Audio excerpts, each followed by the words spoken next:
আপনাদেরকে নিয়ে আমাদের স্বপ্ন আছে। বাংলাদেশে কোনো আলাদা বিভক্তির ধর্ম বর্ণতেও নাই, কোনো আমাদের ব্যক্তির মধ্যে আমরা সেই বিভক্তি দেখতে চাই না। আপনারা যারা যারা রাজনীতি করতে চান আমরা খুব খুশি হব, আপনারা রাজনীতি করবেন, সত্যি বলতেছি আমি, আমরা খুব খুশি হব।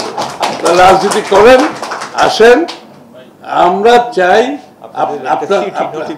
না না না আমি তো বলছি আপনারা রাজনীতিতে আসেন, কারণ রাজনীতি তো খালি এই যে আমি বলছি যেখানে কোনো বিভক্তির কথা আমি বলছি না, তাই আপনার সাথে রাজনীতি করার সাথে অন্য রাজনীতি করার এখানে ডিফারেন্সটা কোথায়? আলাদা হওয়ার কোনো কারণ তো নেই।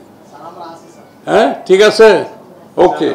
এবং আপনারা এগিয়ে আসেন, আমি আপনাদেরকে কথা দিচ্ছি আমার দলের নেতার পক্ষ থেকে, আপনারা এগিয়ে আসেন, রাজনীতিতে অংশগ্রহণ করেন, এবং এটা তো আপনার ইন্টারেস্টের উপরে আপনি কতটুকু যেতে চান।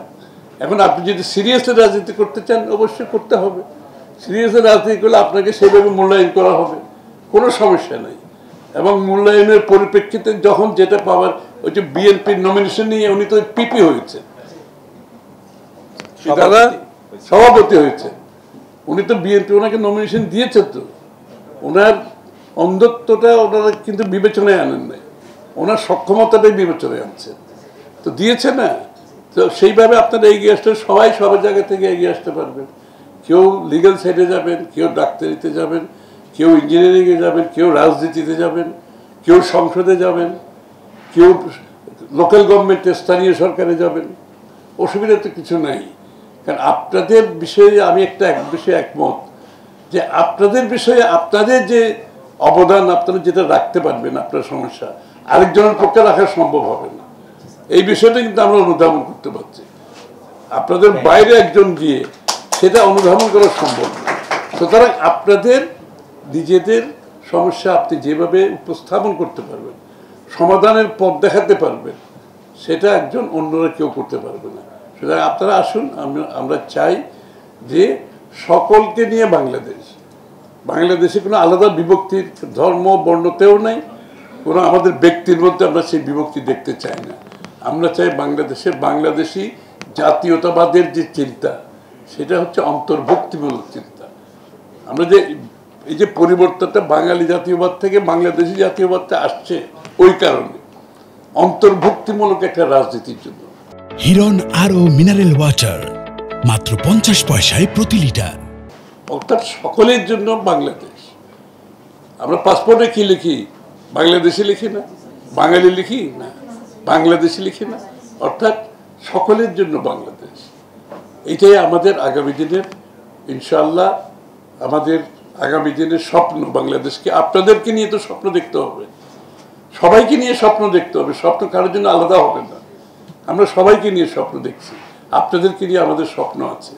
আপনাদের অবদান যে যেতে পারবেন রাষ্ট্রের উন্নয়নে, রাষ্ট্রের কর্মকাণ্ডে, অর্থনৈতিক এবং সব ক্ষেত্রে প্রত্যেকটি মানুষের একটি অবদান থাকতে হবে। তখনই সে গৌরবান্বিত হয়, তখন সে মনে করে যে আমার এই রাষ্ট্র গঠনে আমি কিন্তু অবদান রেখেছি, আমার অবদান আছে।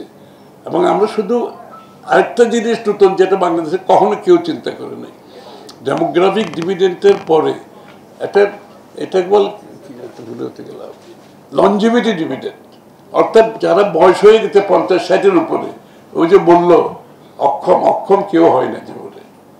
অক্ষম হয় যখন তার কোনো কাজ থাকে না, যখন তার ব্রেইন ফাংশন করে না, যখন সে ফিজিক্যাল এক্সারসাইজ কাজকর্মে থাকে না, তা অক্ষম হয়ে যায়।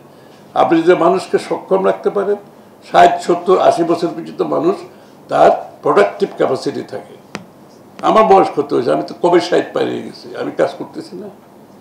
বাংলাদেশের রিটায়ারমেন্ট এজ তো আমি পারিয়ে গেছি, তা আমি কাজ করতেছি না, তাহলে বাকিরা কাজ করবে না কেন? আমরা সবাইকে সক্ষম করতে চাই বাংলাদেশ। আমরা সকলে 80 বছর এই যে বসে আছে উনি লয়ার, কাজ করতেছে না, তো সুতরাং সবাইকে আমরা সক্ষম করতে চাই। আপনারা তার বাইরে কেউ না, আমরা সকলের মধ্যে, আমাদের মধ্যে, সকলের মধ্যে আমরা সবাই এক। ধন্যবাদ জানাচ্ছি আপনাদেরকে, এবং আমি আশা করি আপনাদের সাথে আমাদের এই যে আজকে হ্যান্ডশেক করলাম, এই হ্যান্ডশেক, এই হাত, এটা এইভাবে থাকতে হবে, এইভাবে থাকতে হবে, ঠিক আছে? এখান থেকে নড়া যাবে না, ঠিক আছে? সবাই রেডি? ঠিক আছে, থ্যাংক ইউ, আসসালামু আলাইকুম।